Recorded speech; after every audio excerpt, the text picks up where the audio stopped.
Thank you and welcome to the show today. The topic today is the Family Foundation Fund, and we're fortunate to have with us to talk about the Family Foundation Fund the Executive Director, Mr. Onnie Kirk. And of course, Mr. Kirk, let me welcome you to the show this morning. Well, it's good to be here, Dr. Haney.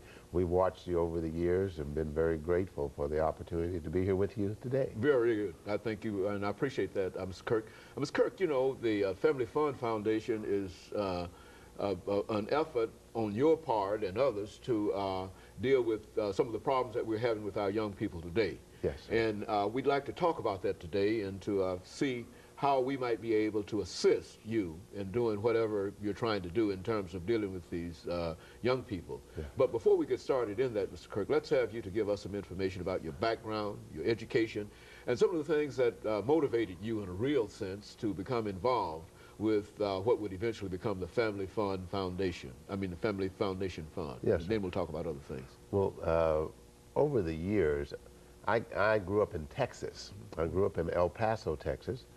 My father's a pastor there, Reverend Onnie Isaac Kirk Sr.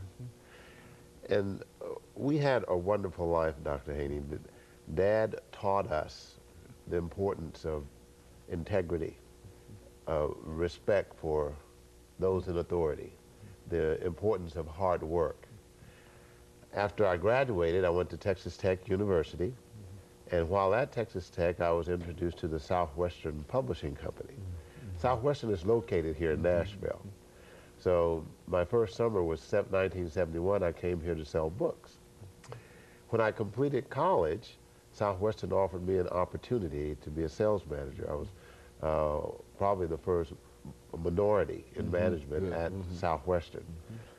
While I was a manager, I began to see that, I mean, it was a great program because it taught you how to deal with people, how to set goals and achieve those goals. But I saw that when there was a young man I was working with as a manager who came from a home where there was not a father, he always would seem to fail during the summertime. I mean, generally he wouldn't make any money or be in debt, or he might not tell the truth on his sales report or not keep account of his finances. And I would see young ladies who came from a single parent home, they always fared well. And then as I processed that, I said, you know, interesting, the young lady saw her mother model responsibility. But the young boy did not have a man who showed him the way to manhood. I married in 1977. I've been married 28 years this December the 3rd to the same woman, Marginelle Kirk. And we've been married 28 years and we have 8 children. Our oldest is 24 and our youngest is 7. And in the process of that, I understand as a father, it is the father who imparts destiny. So what happens if you have a home where there's no father? Who is going to impart the destiny? Well, I know my dad imparted destiny to me. He taught me the value of hard work, as I said, but he also taught me the fear of the Lord and to love the Lord. When you look at our society in America today, there are, as of the last census, 35 million homes where children grow up absent of their biological father. 35 million in this nation. In our community, in the African American community, 70% of the homes have no fathers. Well, then you look at what's happening in the culture. Well, what my motivation was, I said, you know, you can't save the whole world. But you may have heard the starfish story at one time, Dr. Haney. You know, there'd been a storm, and all these starfish were up on the beach. And an old man was walking down the beach, and he would pick up a starfish and throw it back into the ocean. All right. It was thousands of them out there.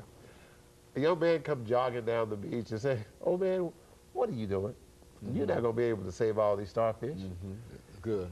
The old man picked up another starfish and he threw it out into the ocean. Okay. He said, "I can save that one." All right, all right. Well, see, in looking at that's exactly it.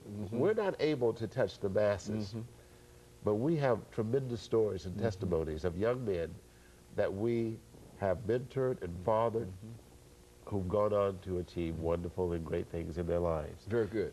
Now, and of course, Mr. Kirk, we're getting ready for our first commercial break. And when we come back, we'll give you an opportunity to elaborate upon some of the things that you're talking about. But that's essentially what we wanted to do. We wanted to sort of get some idea in terms of what motivated you to become involved in this and to identify some of the real problems that we're having with our young people today. And this problem with homes without fathers. I mean, this is a problem that we've been struggling with over the last 25 or 30 years, and hopefully you've got some answers for us during this next segment. And of course, we'll be back with our audience following this very, very short commercial break.